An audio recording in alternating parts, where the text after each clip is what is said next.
के सियासी किले को बचाने के लिए कल बीजेपी में एक और महामंथन का दौर चला। देर रात तक लखनऊ के बीजेपी कार्यालय में कोर कमेटी की मीटिंग हुई, जिसमें पार्टी के राष्ट्रीय अध्यक्ष जेपी नड्डा भी मौजूद रहे। बैठक में सीएम योगी आदित्यनाथ, प्रदेश अध्यक्ष स्वतंत्र देव सिंह भी मौजूद रहे। बैठक में यूपी विधानसभा चुनाव की तैयारियों पर चर्चा हुई। वहीं यूपी चुनाव में पार्टी की रणनीति को निचले स्तर तक पहुंचाने के लिए खुद पार्टी अध्यक्ष जेपी नड्डा बूथ स्तर के नेताओं से मुलाकात कर रहे हैं। आज कानपुर में वो बुंदेलखंड कानपुर क्षेत्र के बूथ प्रभारियों के साथ बैठक करने वाले हैं। मिशन 2022 के लिए बीजेपी बूथ स्तर पर अपने प्रबंधन को मजबूत करने में जुट गई है। इससे पहले कल बीजेपी अध्यक्ष गोरखपुर में थे, जहां उन्होंने बूथ स्तर के कार्यकर्ताओं से बातचीत कर रैली को संबोधित किया। मित्रों, यह बताता है कि आपका उत्साह ये तय कर चुका है कि उत्तर प्रदेश में विधानसभा चुनाव में भारतीय जनता पार्टी को आप यशस्वी करेंगे, इस बात का मुझे विश्वास है। वहीं साथ में यूपी के सीएम योगी आदित्यनाथ ने रैली में विरोधियों पर तीखा हमला किया। उन्होंने प्रदेश में गुंडा राज खत्म होने की बात कही। अयोध्या में राम जन्मभूमि के भव्य मंदिर के निर्माण के मार्ग का भी कार्य शुभारंभ प्रधानमंत्री मोदी जी के नेतृत्व में हो गया है। आप देख रहे होंगे एक एक करके सभी समस्याओं का समाधान हो रहा है। और ये प्रदेश जो कभी दंगों के लिए विख्यात था, जिस प्रदेश में माफिया सिर चढ़ करके बोलते थे, जिस प्रदेश में माफिया की जहां मर्जी आती है उस जमीन पर कब्जा करके सत्ता का संरक्षण प्राप्त करके किसी के भी गरीब को, किसी भी व्यापारी की जमीन पर, किसी भी सार्वजनिक जमीन पर कब्जा कर लेते थे।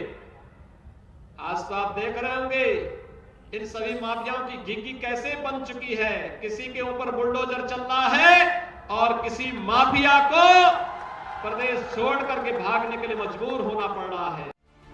पूर्वांचल की लड़ाई काफी अहम है, क्योंकि यहां फतेह मिलने पर यूपी में जीत का रास्ता और साफ हो जाएगा, जिसको लेकर सभी पार्टियां अपने चुनावी अभियान में कोई कसर नहीं छोड़ रही हैं।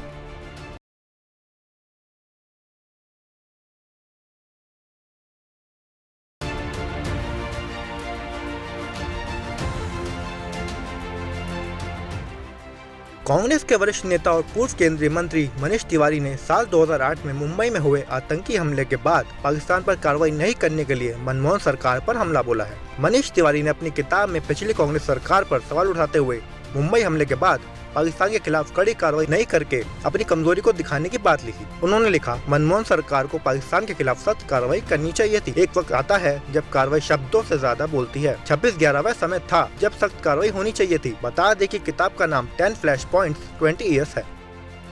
मनीष तिवारी के अपनी ही पार्टी पर सवाल उठाने से विरोधियों को कांग्रेस पर हमलावर होने का एक और मौका मिल गया। बीजेपी प्रवक्ता गौरव भाटिया ने राहुल व सोनिया गांधी से तीखे सवाल पूछे। मनीष तिवारी जी ने स्वीकारा है, कबूल लिया है कि उनकी सरकार ने राष्ट्र सुरक्षा को दांव पर लगा दिया।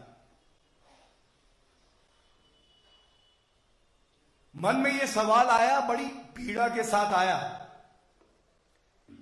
कांग्रेस पार्टी की अध्यक्षा सोनिया गांधी जी,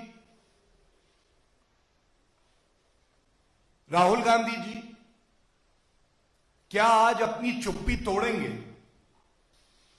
कि सोनिया गांधी जी, आपकी ये सहूलियत की जो राजनीति है उसको छोड़कर देश को आपको ये बताना होगा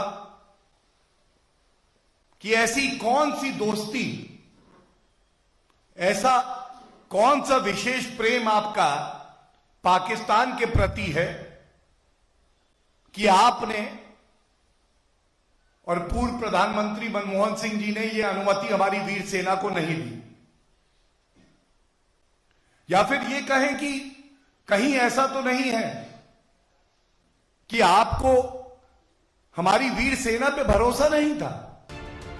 वहीं बीजेपी प्रवक्ता शहजाद पूनावाला ने ट्वीट कर लिखा कि एयर चीफ मार्शल फली मेजर ने भी कहा था कि इस हमले के बाद वायुसेना पाकिस्तान पर कार्रवाई करना चाहती थी, लेकिन यूपीए सरकार ने ऐसा करने नहीं दिया। गौरतलब है कि मनीष तिवारी पहले भी कांग्रेस नेतृत्व पर सवाल उठाते रहे हैं। उन्होंने कांग्रेस में कन्हैया कुमार की एंट्री पर भी सवाल उठाए थे। अब देखना ये होगा कि कांग्रेस इन हमलों पर क्या प्रतिक्रिया देती है।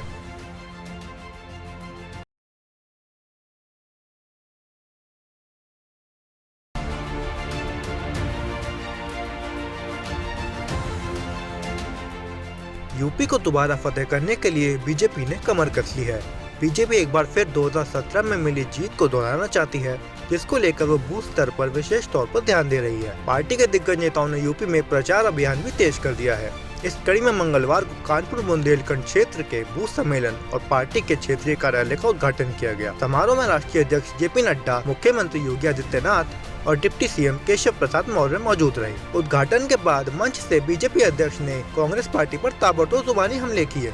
इस दौरान उन्होंने कहा, ये कांग्रेस पार्टी नहीं है जहां पर आपको आगे बढ़ने के लिए एक परिवार में पैदा होना पड़े।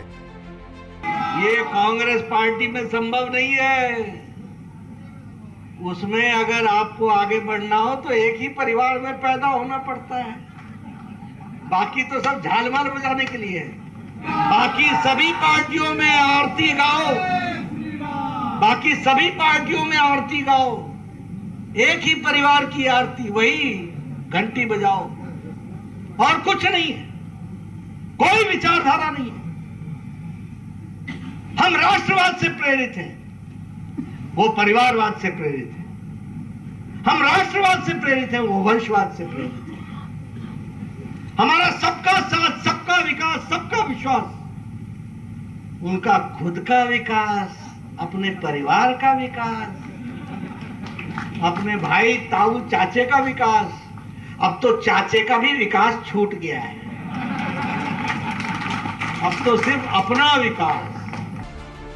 वहीं सीएम योगी आदित्यनाथ ने भी इस मौके पर पूर्व प्रधानमंत्री अटल बिहारी वाजपेयी की उस बात को याद किया जिनमें उन्होंने सिद्धांतहीन राजनीति को मौत का फंदा बताया था। स्वर्गीय अटल जी ने एक बात कही थी कि सिद्धांतहीन राजनीति मौत का फंदा होता है। और भारतीय राजनीति को जो हम देखते हैं तो आजादी के बाद मूल्यों, आदर्शों और भारत के प्रति अपना सर्वस्व समर्पण करने वाला कोई एक दल आज भी देश और दुनिया की नजरों में है तो वह है भारतीय जनता पार्टी, जिसके लिए व्यक्ति नहीं राष्ट्र सर्वोपरि है।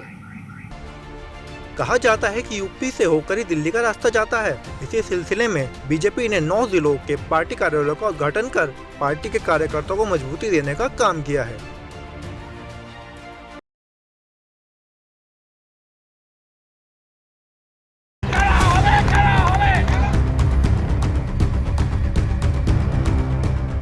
त्रिपुरा में तृणमूल कांग्रेस की राज्य सचिव सयानी घोष की गिरफ्तारी के बाद से भाजपा और टीएमसी के बीच तकरार लगातार जारी है। तृणमूल कांग्रेस बीजेपी पर आरोप लगा रही है कि भाजपा त्रिपुरा में उनके बड़े नेताओं की रैली नहीं होने दे रही है, जिसको लेकर टीएमसी के सांसदों ने गृह मंत्रालय के बाहर जोरदार प्रदर्शन किया और गृह मंत्री अमित शाह से मिलने का समय मांगा।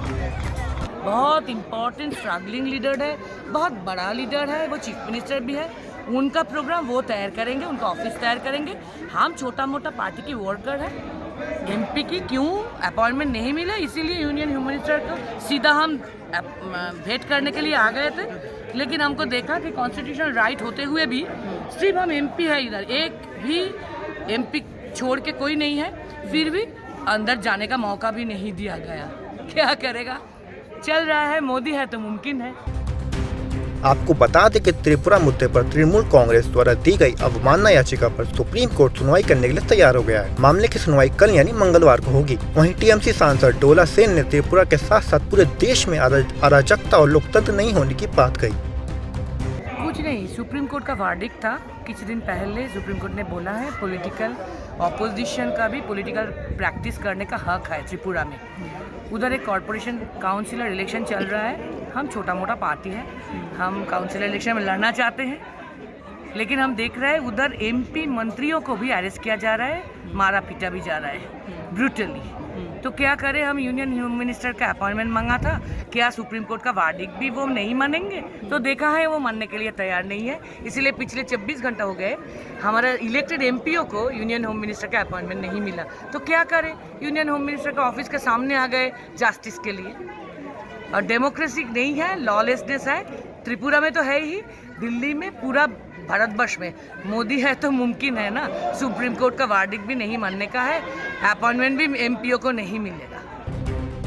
बता दें कि टीएमसी की राज्य सचिव सयानी घोष को शनिवार रात मुख्यमंत्री बिप्लब कुमार देब को धमकी देने के आरोप में गिरफ्तार किया गया था, जिसको लेकर टीएमसी बीजेपी को घेरने में जुटी है। गौरतलब हो कि संसद के शीतकालीन सत्र से पहले पश्चिम बंगाल की मुख्यमंत्री ममता बनर्जी आज दिल्ली पहुंच रही हैं, जहां वे विपक्ष के कई नेताओं से मुलाकात करेंगी। इस दौरान वो मोदी सरकार को घेरने की तैयारी में है।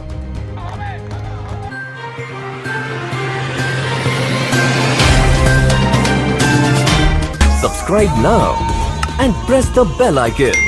Never miss an update.